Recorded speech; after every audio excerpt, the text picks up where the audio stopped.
কালাই ডালের মুলকা খাবো আজকে।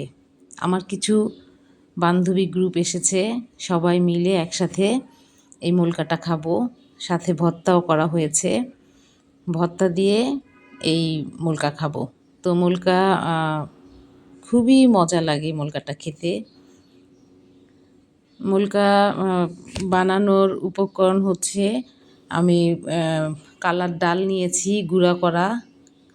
প্রথমে কালার ডাল নিয়েছি, সাথে কিছু আটা পরিমাণ মতো, আর চালের গুঁড়ি, আর লবণ তো থাকতেই হবে স্বাদ মতো।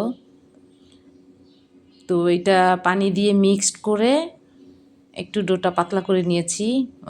মুলকাটা পাতলা হলে খেতে খুবই মজা হয়, মচমচে হয়। ফ্রাই প্যানে মুলকাটা ছড়িয়ে দিলাম, দেওয়ার পরে ঢেকে দিব এবং 5 মিনিট ওয়েট করব। 5 মিনিট ওয়েট করার পরে মুলকাটা একটু খোঁচা দিলেই সুন্দরভাবে উঠে যাবে। এই যে হয়ে গেল সুস্বাদু মুলকা।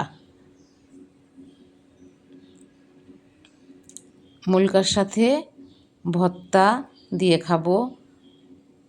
বেগুন ভর্তা, বেগুনটা পুড়িয়ে ভর্তা করেছি। তারপরে চিংড়ি মাছ ভর্তা, শুকনো চিংড়িটা বেটে ভর্তা করেছি, আর ধনেপাতা ভর্তা। ভর্তাগুলো সব আমার একটা ফ্রেন্ড করেছে, ও খুব ভর্তায় পারদর্শী। আর এই মুলকার পরিকল্পনাটাও ওরই। আমরা 5-6 জন বান্ধবী একসাথে আজকে বসবো। তো প্ল্যান করলাম যে সবাই মিলে ভর্তা করে মুলকাটা বিকেলবেলা খাই। চা তো থাকবেই।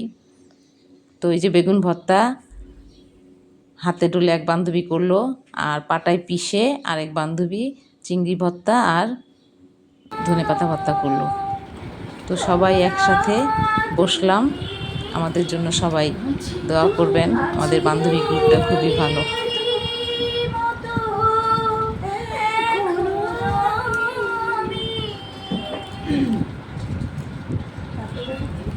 ভুলে ভুলে কি গেছো?